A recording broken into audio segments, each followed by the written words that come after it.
as we all know, is good and long and talented and well coached and playing really good right now. I think you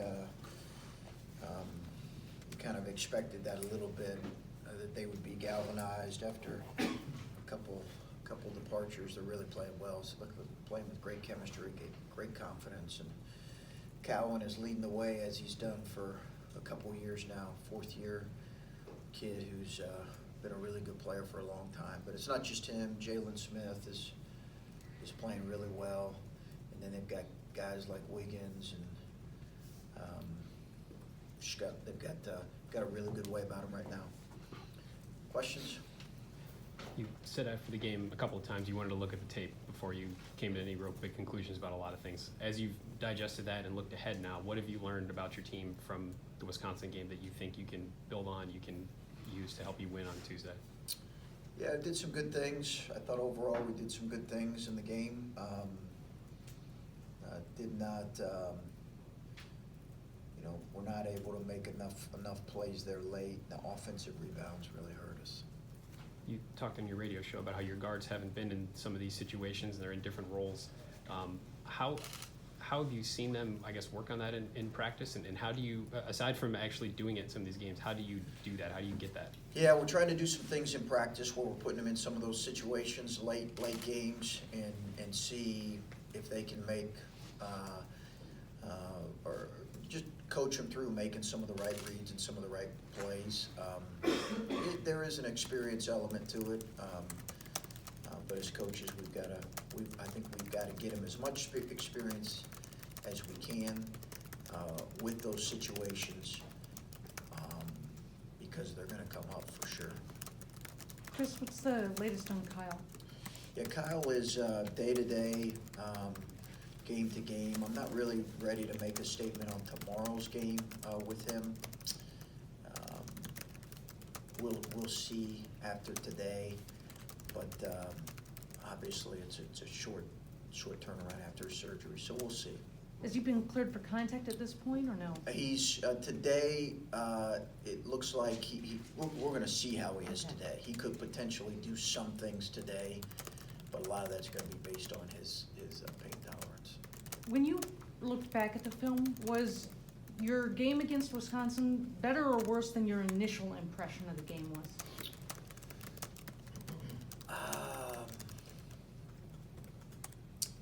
I would think, I thought we did maybe a few things better than I thought just with the naked eye, but was still really disappointed in our rebounding and physicality in some areas. Chris, if you're without Kyle tomorrow, or he's still day-to-day, you're not sure yet, where is Ibrahima in his ability to give you, even if there's just a couple minutes off the bench, to give Caleb a spell, give you some size and maybe some rebounding? Yeah, I think rebounding is obviously a concern, and a concern with these guys. They're top 20 in the country in offensive rebounding. So we have thought about him, as well as maybe Zoe, one of those two guys, could see some minutes tomorrow if Kyle is out, and see if they can provide some rebounding. And then collectively, we just have to do a better job. With both those guys, Zoe and Ibrahima, what is it that you need to see to feel comfortable to put them in, or is it just a feel for when you're actually in the game? How does that play out? Practice. I think the practice. Zoe's been, he's been in and out some with various kind of minor injuries and illness. So he practiced well yesterday. Just consistent practice. I don't think, neither guy is ready to give us great scoring punch, but they both, I think, can be very effective rebounders. So if they can come in and impact the game in that way, I think they can earn an opportunity. EJ was very big at North Carolina. DJ was very good against Kentucky. Not to insinuate they weren't good elsewhere, but those two games stick out. Given that, did you feel you were past the point of a kind of a performance both of them had the other night against Wisconsin? Did I feel we were past that? Yeah. No, not at all. Why not? just coached freshmen before, and seeing guys go through ups and downs, and I think the thing that it's really hard to make judgments until you see guys, go through the grind and the rigors of league play. I asked our staff today, I said, what was the most challenging non-conference schedule we played? And they said, well, this year for sure. I said, well, let's take a look at the numbers. The numbers would suggest that it was year one when everybody wrote us off. 4 NCAA tournament teams, 3 teams that were 5 seeds or better. All of them advanced. 2 of them went to the Sweet 16. People wrote us off when Clemson beat us here. Clemson was a Sweet 16 team. So my point in that is that the evaluations that are made in the analysis that's made in November and December, both individually and collectively, are a little premature. I get why they're made, but they're a little premature. I think we anticipated probably, I think we played some good teams in the non-conference, but I doubt we played 3 teams that are gonna be 5 seeds or better in the NCAA tournament. I doubt that. Really? Kentucky, North Carolina, Villanova? Yeah, North Carolina won't be a 5 seed or better, I don't think. I mean, I hope for Roy's sake they are. I hope that, but, and I guess if Cole Anthony gets back, that's a possibility, but, if you're, and you guys all follow college basketball closely, but let's be honest, it's not trending in that direction right now. That's hard to do, three teams, Gonzaga and North Carolina. North Carolina that year was a 2 seed. Gonzaga that year was a 4 seed. Clemson was a 5 seed. Those are really good teams when you're that, and we were a good team too. We just didn't know it at the time. That's the thing, is it feels different now because you created expectations with those 3 wins over whether North Carolina is North Carolina. Right. They are North Carolina. Right. In people's minds. And so if you come on and you're improving, people think you're fine. Right. You lose 2 in a row after beating those 3, people think, holy cow, what's going on? How would you characterize where you are? Are you struggling? Are you searching? Are you fine? Yeah, I think it's a valid question, but I think it's a moving target in a lot of ways, and I think I think my point is that it's, we don't really know how good you are until I said this last week, until you get well into January, and obviously teams change and grow, but assumptions are made, and certainly all those teams you mentioned are good teams. But assumptions are made that are not always accurate, I guess was my point. And I think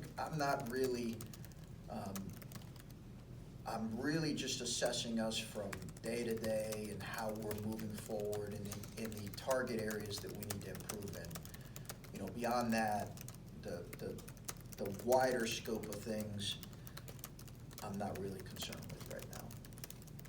Coach, you really, like you're just saying right there, all coaches seem to take more of the guys, stop asking me questions about our ranking. It's December, it's, we're not even at Christmas yet. You were really, I would say, pumping the brakes on that. Like, don't stop with the we're ranked in the top 5 and all that. It's nice, but long way to go. Like, have you had to maybe go to the team with that in the last couple games, or does it not have anything to do with that? Have you not used that approach? Yeah, I think it might be a conversation. I've not yet. I think it might be a conversation worth having at some point. Some of that is trying to determine, how much they're feeling, and are they feeling overwhelmed by some of that, and trying to assess that, because that's what happened has happened. We played well against Villanova. Villanova's a good team, even though, Jay would be the first one to tell you they probably have some flaws. We won at North Carolina. We're not taking any of those wins and giving them up. I think if I sense that our guys are feeling whatever, then we'll have that conversation. But really, I'm trying to just keep them focused on, you know, the day-to-day. I think there's probably a greater understanding among our young guys at how competitive Big Ten play is and how good our league is. And the reality is, it's certainly this week, it's not getting any easier. You would want, as a coach, after 2 losses like that, to see a sense of nastiness kick in. Has the weekend been good? Is there a direction with the group now going into the road game tomorrow? You know, we'll see. We'll see. You know, I'm kind of anxious to see that myself, and I think, you know, the day after the game was more recovery and a lot of film work. You know, as far as the other specifics, I'll keep that amongst myself here. You made a comment earlier that sticks in my mind about DJ being fastest 0 to 60 that you've ever had. That's what can make him very special, but it can also get him into a lot of trouble. How do you coach him through the balance of trusting his natural gifts, and you don't want him to become too much of a thinker, but you do want him to think? Yeah, it's a balance there. You're right. It's a balance there with a guy that is that explosive, and has really been bigger, faster, stronger than anybody he's played against. Film work, I felt like he made some really good reads in the Wisconsin game. Could probably be a little more aggressive. You know, we've talked about playing him again a little more off the ball as well, to try to free him up in some areas. But I think it's just an ongoing process for a young guy in a point guard. Now, especially now that teams have, you know, 13, 14 games of film that they're evaluating him on.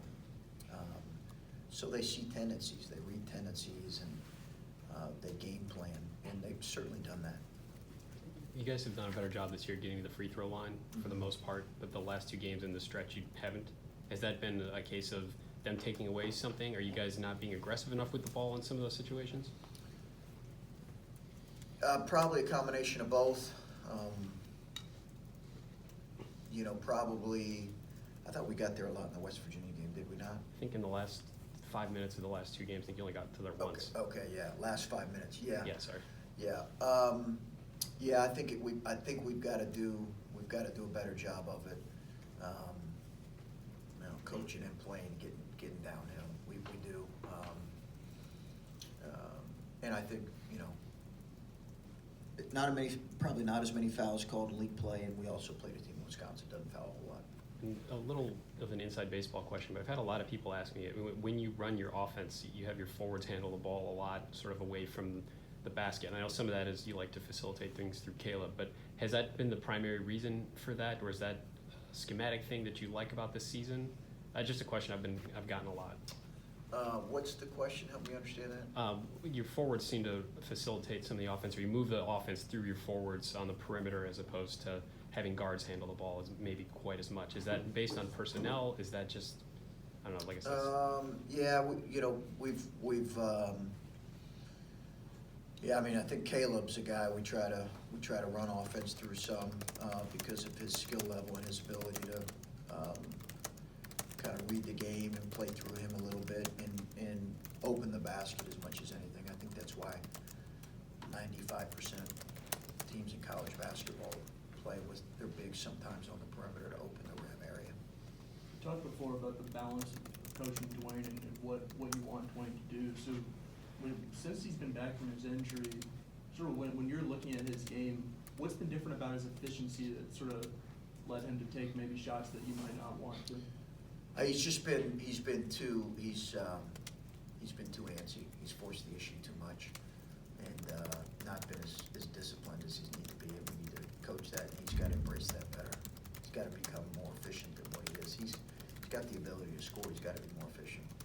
How important is he in that role? Because it seemed like earlier in the season, like he was the guy who, like you said, after the Carolina game, he was someone who kept you in that early. He hasn't necessarily been that guy in the past 3. Yeah, he's really important. I mean, I say that, and you know, if he can't figure it out, then we'll have to figure out, you know, another option. But you know, we've got to help him figure out. I do think it's really important because he's got the ability to score really at all three levels. He does. We only see games, and we've seen a couple of practices, but you see DJ every single day. Have you seen improvement and development in his game in the half court? Getting there, yeah. I do. I think there's been some improvement in like I said, some of his reads, reading the secondary defenders, reading the help that's coming over. Made a couple really nice plays. One at the end of the half, and one to C.J. Walker.